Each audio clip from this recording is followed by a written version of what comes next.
We are taking off from Barcelona Airport, cruising toward a beautiful country in southern Africa, Botswana, in its capital city, Gaborone. Hello friends and have a good trip. African History Daily by my daddy. We just left the Sir Seretse Khama International Airport, driving toward the Cholofelo Park, well known to tourists. The night is pitch dark, the park is deserted, the wind steers the trees, and on the horizon, the sky is torn by the lightning of a violent storm. Be careful, my friend, where you step. Do not trample on this fresh grave, which still smells of damp sand and flowers. I'm very sorry I had to take you to this gloomy place, but it is unfortunately the best place to start this strange story because the remains of a man have been laying here for a few days, but also the last vestige and mysteries of an extraordinary story. This story begins almost 2 centuries ago when the body, which has just been buried here, was stolen from its original grave a little further south of our current position. I don't know about you, but there's something distressing about this stormy night. Perhaps it was the same when this African warrior chief died in 1830. The sun must have not settled over his grave before he was dug up by 2 French brothers called Jules and Edouard Véron.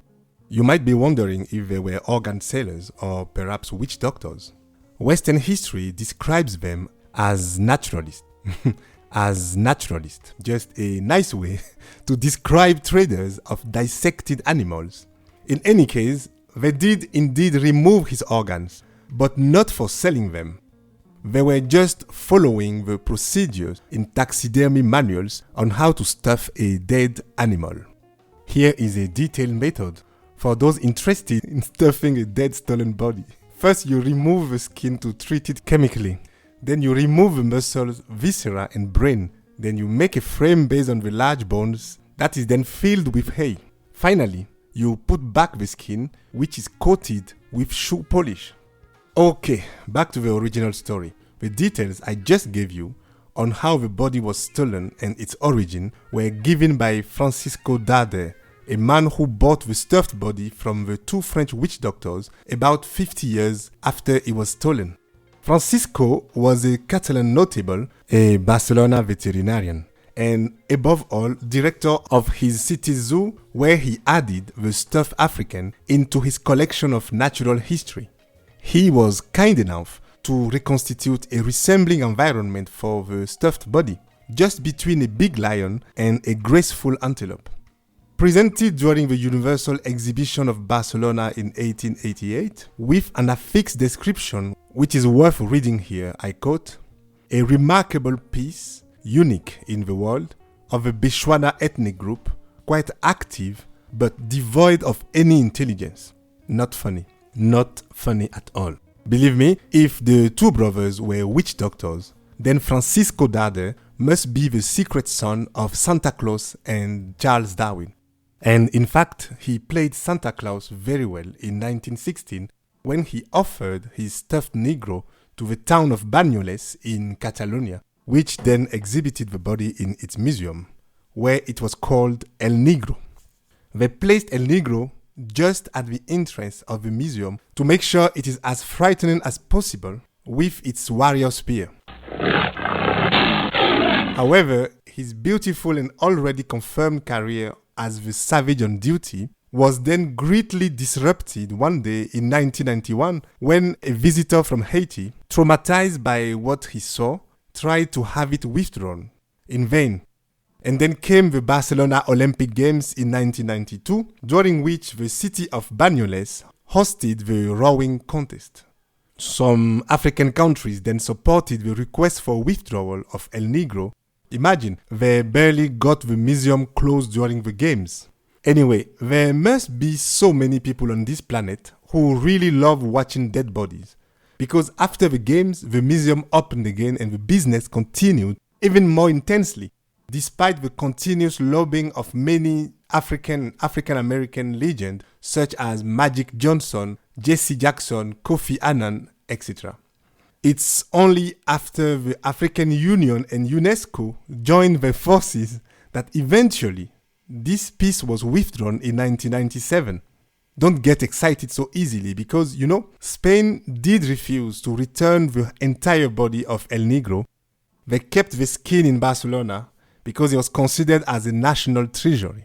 You must be wondering now why one would like to keep a dead foreigner's body part as national treasure. Remember, France did the same with Sarah Baartman's body. And there are some reported cases of stuffed black slaves in other countries. I guess it's about time to create an NGO called Wickedness Without Borders to include all the countries who like to keep Africans only when they are dead and stuffed. It is therefore unfortunate to let you know that it's only the bones of El Negro that are remaining here today in this grave and were welcomed by thousands of Botswanians in 2000. One day I know I feel home again. My African cliché of the day is an interrogation. How many generations of tourists from all over the world had seen El Negro?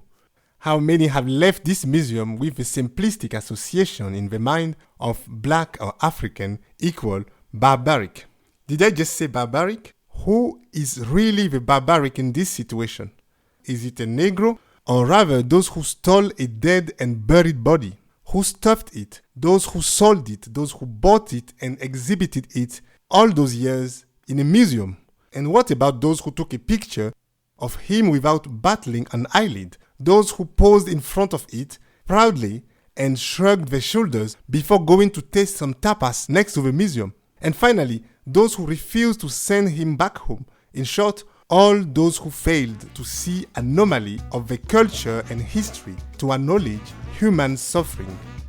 Come on, we are talking about the end of 1990s. It was like yesterday. And yet since 1947, Birago Diop, the great Senegalese poet, in his sublime poem titled Spirit, which I allow myself to slightly modify, hoping that the purist will forgive me. Listen to things more often than beings. Hear the voice of fire. Hear the voice of water. Listen in the wind. This is the ancestors breathing. Those who are dead are not ever gone. They are in the cliché on the savage black who would live naked in the trees.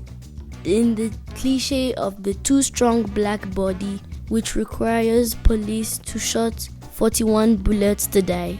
They're in the bananas thrown at black players on the soccer field in Europe and elsewhere. Those who are dead are not under the sand. They are in the cries and tears of those female black slaves who served as guinea pigs for early C-section experiments on the ground that they feel no or less pain. What? They are in the roles played by African men when they are with their white partners. Spirit inhabits. The cliché about the wild masculinity of black men and their uncontrolled libido. Those who are dead never left. What about you? Why are you leaving? Yes, why are you leaving? You Ida Ameda, and you Tsitsi the Uzbek Duchess, and also Mr. Charles Kaker. Yes guys, please do stay and let us pray for the Bechuana, the second black man after Jesus, to have lived almost eternally. The patron saint of all the pseudo-African warriors in the world. Now without a spear, without lions, and above all without land. Do you want to start CLA? Okay, I can start, but first of all, what should I call him since we don't know his name? Saint Bechuana, Saint Negro of Banyoles, or Saint Negro from Botswana? Or maybe stuffed Africa Saint. What about you? What do you think?